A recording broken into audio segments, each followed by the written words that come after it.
अस्सलाम वालेकुम, मैं हूं रिजवान अशरफ। हुकूमत ने अदलिया पर एक और हमले का मंसूबा बना दिया है और बाकायदा तौर पर हमला कर भी दिया गया है। लेकिन अब हुकूमत को अंदाज़ा नहीं है कि आगे जो जजेस बैठे हुए हैं, जजेस ने 10, 12, 15 जजेस ने जो आइन और कानून के मुताबिक चलने वाले हैं, मेरिट के ऊपर फैसला करने वाले हैं, इंसाफ करने वाले हैं, वो इस मामले के ऊपर डट गए हैं कि हमने किसी सूरत भी अदलिया में अब मुदाखलत की इजाज़त नहीं देनी, अदलिया के ऊपर हमले की इजाज़त नहीं देनी, आइन के ऊपर हमले की इजाज़त नहीं देनी और अदलिया की आज़ादी को हर सूरत में यकीनी बनाना है। अब गवर्नमेंट की जानिब से कौन सा नया हमला किया गया है अदलिया के ऊपर, और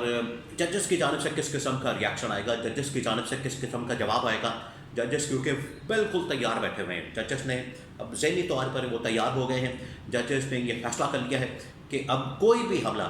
अदलिया के ऊपर, आइन के ऊपर किया जाएगा तो अदलिया और सुप्रीम कोर्ट के जजेस, ये जो टॉप के जजेस हैं, चीफ जस्टिस समेत टॉप के जजेस, वो भरपूर जवाब देंगे। अब हुकूमत ने कौन सा हमला किया है और अदलिया किस तरीके से अब रिएक्ट करेगी, इसके बारे में बड़ी अहम तरीन इन्फॉर्मेशन मेरे पास मौजूद है, वो मैं आपके साथ शेयर करता हूँ। देखिए, हुकूमत के लिए आज भी तख्ते सर बना हुआ है, मसला बना हुआ है, उनके लिए परेशानी बनी हुई है, उनके लिए इस वक्त ये तशवीश का बाइस बना हुआ है कि हमने 26वीं आईनी तरमीम कर ली लेकिन अदलिया को हम कंट्रोल नहीं कर सके, अदलिया को अपने हाथ में नहीं कर सके, अदलिया को हम मैनेज नहीं कर सके, अदलिया को मुकम्मल तौर पर अपनी जेब में नहीं डाल सके। और ये जो हमने मनसूबा बनाया था कि नीचे से किसी चीफ जस्टिस को ले आएंगे तो वो हमारी मर्ज़ी के मुताबिक काम करेगा, हमारी मर्ज़ी के इशारों पर चलेगा, मर्ज़ी के फैसले देगा, हमारे इशारों पर चलेगा, लेकिन ऐसा नहीं हुआ। चीफ जस्टिस याहिया अफरीदी ने आते साथ ही जिस तरह से मंसूर अली शाह को इज़्ज़त दी, उन्हें बहाल किया, जिस तरीके से मुनीब अख्तर को बहाल किया जजेस कमेटी के अंदर और उनको इज़्ज़त दी, फिर उसके बाद फुल कोर्ट इजलास, फुल कोर्ट मीटिंग और फिर एक एक करके जो है तमाम इक़दाम अंदर किए गए कि किस तरह से हमने आगे 3 साल के लिए, 1 साल के लिए, 2 साल के लिए अदलिया को चलाना है। और इस बात का फ़ैसला किया गया कि हमने किसी सूरत भी हुकूमत की मुदाखलत को बर्दाश्त नहीं करना, हुकूमत की इंटरफेरेंस को बर्दाश्त नहीं करना, और अदलिया के ऊपर और आइन के ऊपर हमला, हमने किसी सूरत हुकूमत का कोई भी हमला बर्दाश्त नहीं करना। ये फ़ैसला और इसका तहैया कर लिया गया है। अब इशू बन गया है जजेस कमेटी। जजेस कमेटी आपको बताए कि justice Yahya Afridi, chief justice Yahya Afridi ने आते साथ ही मंसूर अली शाह को वापस बुला लिया और मुनीब अख्तर को वापस बुला लिया, और ये 3 अरकान पर मुश्तमिल chief justice of Pakistan justice Yahya Afridi, justice Mansoor Ali Shah और जस्टिस मुनीब अख्तर, ये 3 अरकान पर मुश्तमिल एक कमेटी है जिसको एक ऑर्डिनेंस के ज़रिए से कादी फ़ाइज़ ईसा ने तब्दील कर दिया था। कादी फ़ाइज़ ईसा क्योंकि उस वक्त सहूलतकारी कर रहा था गवर्नमेंट की, हुकूमत की, कादी फ़ाइज़ ईसा हुकूमत के लिए ये सहूलतकारी अंजाम दे रहा था, उसने एक ऑर्डिनेंस के ज़रिए से, अच्छा उसमें उस वक्त ये मसला बन गया था, उस वक्त ये रुकावट बन गई थी कि अगर 63A का फैसला तब्दील करना है तो उसके लिए जजेस कमेटी को चेंज करना पड़ेगा, और उसमें से फिर पहले मुनीब अख्तर को निकाला, बाद में मंसूर अली शाह को निकाला, तो या ये कादी फ़ाइज़ ईसा ने नीचे से अपना मर्जी का एक बंदा उठा के, अपना दोस्त जज बिठा के वहाँ पर जजेस कमेटी बना ली और फैसले करना शुरू कर दिए, और फिर उसके मुताबिक जो है वो 63A का फैसला किया गया। तो जजेस कमेटी को बिल्कुल ख़राब कर दिया गया, तबाह बर्बाद कर दिया गया। और यही वो हुकूमत है जिन्होंने जजेस कमेटी बनाई थी, पहले दिन से इसके ऊपर लगे हुए। जजेस कमेटी पहले बनाई,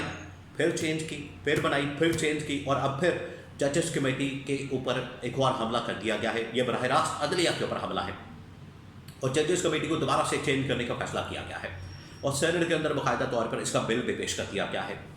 कि जजेस कमेटी को चेंज किया जाए, क्योंकि जजेस कमेटी इनके लिए दर्द सर बन गई है। वहाँ पर जो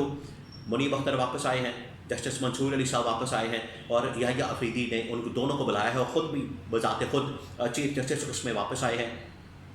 तो ये जजेस कमेटी तो अब हुकूमत की नहीं सुनेगी, ये जजेस कमेटी आइन के मुताबिक, कानून के मुताबिक, सुप्रीम कोर्ट के रूल्स के मुताबिक फैसला करेगी, और जहाँ पर आइन और कानून कहेगा वहाँ पर बेंचेस बनाए जाएंगे, बेंचेस के मुताबिक केस लगाए जाएंगे और इनको आगे बढ़ाया जाएगा। लेकिन हुकूमत के लिए दर्द सर बन गया, हुकूमत के लिए परेशानी का बायस बन गया, हुकूमत के लिए ये इस वक्त मसला बन गया है, इसलिए उन्होंने ये दोबारा से हमला, और ये जो हमला किया गया है, ये जो इस वक्त अटैक किया गया है, ये किस मकसद के लिए किया गया है, ताकि जजेस कमेटी को बिल्कुल चेंज कर दिया जाए और नीचे से 2-3 जजेस इसमें शामिल करके डाल के अपनी मर्जी के फैसले करवाए जाए। इन्होंने जो हमला तैयार किया हुआ है हुकूमत ने, उसमें जजेस कमेटी के ऊपर भी हमला है और 27वीं तरमीम का भी हमला तैयार है, और जजेस इसके बारे में डर चुके हैं। पिछले 3-4 दिन में जो सुप्रीम कोर्ट के अंदर डेवलपमेंट्स हुई हैं, सुप्रीम कोर्ट के अंदर ख़ास तौर पर पटिशन जो हैं वो PTI की जानिब से आई हैं, जिसमें तौहीन अदालत की एक पटिशन है कि मखसूस नशस्तों के फैसले के ऊपर अमल दरामद नहीं किया गया। फिर इलेक्शन ऑडिट का मामला है, इलेक्शन ट्रिब्यूनल्स का मामला है, जजेस कमेटी का मामला है। ये वो तमाम पटिशन्स और मामलात और मुकदमात हैं जो कि आइनी बेंचेस के सामने जाने हैं। और आइनी बेंचेस की तश्कील जो है वो अगर chief justice Yahya Afridi, justice Mansoor Ali साहब, जस्टिस मुनीब अख्तर करते हैं, जस्टिस अतर मिल्ला भी उनके साथ है, 10 के करीब जजेस हैं जो आइन के ऊपर खड़े, अपने हालत के मुताबिक खड़े। उन्होंने ये फैसला किया अगर उनमें से कोई एक केस लग जाता है इनके सामने, वो कौन सा केस है? वो हो सकता है इलेक्शन ऑडिट का, वो हो सकता है मखसूस नशस्तों का, वो हो सकता है 63A का, वो हो सकता है इस 26वीं आइनी तरमीम का। कोई एक केस लग गया, हुकूमत ऐसे ही फारिग हो जानी है, हुकूमत की छुट्टी हो जानी है, 2 मिनट के अंदर ही छुट्टी हो जानी है। इसीलिए इनको नज़र आ रहा है ये खतरा। देखिए आज भी गवर्नमेंट जो है वो अपनी सर्वाइवल की जंग लड़ रही है। इमरान खान उधर अपनी जद्दोजहद कर रहा है, इमरान खान अपनी स्ट्रगल कर रहा है, इमरान खान मुल्क में जमहूरियत की बहाली के लिए, अदलिया की आज़ादी के लिए, इंसानी हुकूक की बहाली के लिए जंग लड़ा है। और ये क्या कर रहे हैं हुकूमत वाले? अपनी सर्वाइवल की जंग लड़े। इनको अपनी सर्वाइवल का मसला बना हुआ है कि अगर इनमें से कोई एक केस खुल गया तो हम फारिग हो जाएंगे।